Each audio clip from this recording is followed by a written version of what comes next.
If I were to ask how many people in this room have ever been negatively influenced by diet culture, I'm sure many hands would fly in the air.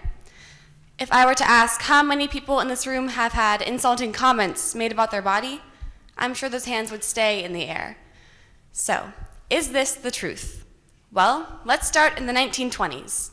The ideal woman's body type was one that was slim, small-waisted, and very hard to achieve without severely restricting your diet. The age of the Gibson girl. As we move along into the 20th century, we see thicker hips, curves, and an hourglass figure begin to form. Now we make it into the 1970s and the 1980s. The skinny and slim look is back, accompanied by new diets like the cabbage soup diet and the wine and eggs diet. Eating disorders finally become a diagnosable mental health condition, but they've only become more common since then. Now we make it to the 1990s and the 2000s. The normal for a woman's body is wafer thin and frail, only achievable with the most stringent and restrictive diets imaginable. This body standard era was nicknamed heroin chic, which refers to how sick and tired models of this age looked. Little girls looked up to supermodels like Kate Moss, who once quoted, "Nothing tastes as good as skinny feels." We see this dangerously normalized body standard coming back today, encouraged by fad diets and influencers who swear by them. So, is this the truth? Yes, and it has been for years. Is this fair to all concerned? Well, I don't think it's fair to feel like there's only one acceptable body type. People are praised for being their skinniest self, and new diets are created to achieve these unhealthy bodies, many of them encouraging disordered eating, which can lead to malnourishment, which could eventually lead to death. No one willingly chooses this path. Your body does not want you to starve yourself to become as small as you possibly can. But when society paints these impossible body standards for us to force ourselves into, it feels wrong to go against them, especially with how influential social media is today. Growing up with social media, I see influencers, models, and authority figures encourage disordered eating habits all the time. I see posts on my phone telling me to eat no more than 1,200 calories a day, when that is the bare minimum for a 4-year-old. I see posts on my phone telling me to earn my next meal with a 2-hour workout in the gym. These ideas are shown to us daily. They are introduced to our children. We normalize these behaviors and act like they can't kill you. According to thejournal.ie, eating disorder hospital admission rates rose by 66% in 2020, probably due to the fact that all we could do during the pandemic was sit around and stare at our bodies in the mirror.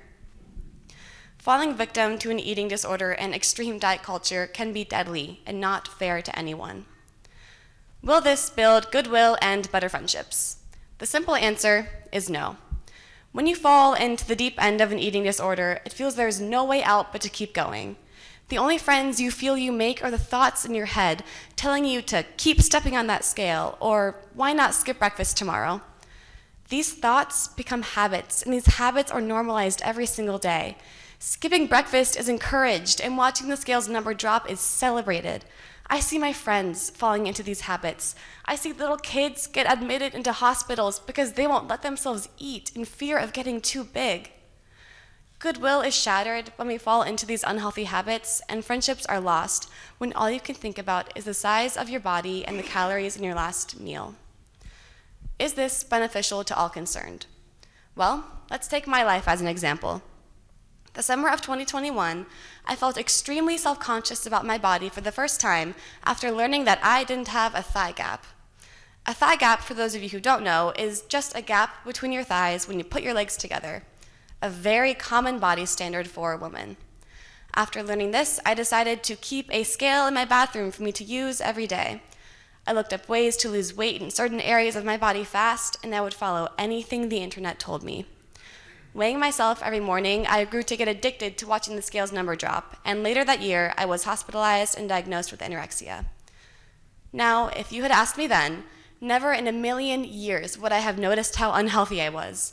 After all, I thought losing weight was praised. The world has normalized this behavior so much that I would nitpick my body in the mirror every day because I thought I should look like that girl in that Instagram picture. I wanted to be the skinny friend in the friend group, and I thought this was normal. And until I had to be medically diagnosed with an eating disorder, I saw nothing wrong with what I was seeing and what I was doing. Now, since then, I have grown to have a much better relationship with food and with my body, but I've also grown to see how drastically glamorized disordered eating is. People are ridiculed for not following the latest fad diet, and new extreme weight loss trends are created. Our bodies are not trends. Our worth is not determined by the size of our waist or the food that we eat. These perfect bodies that we are told we have to have, they're impossible, and they are not worth the cost of your life. Thank you.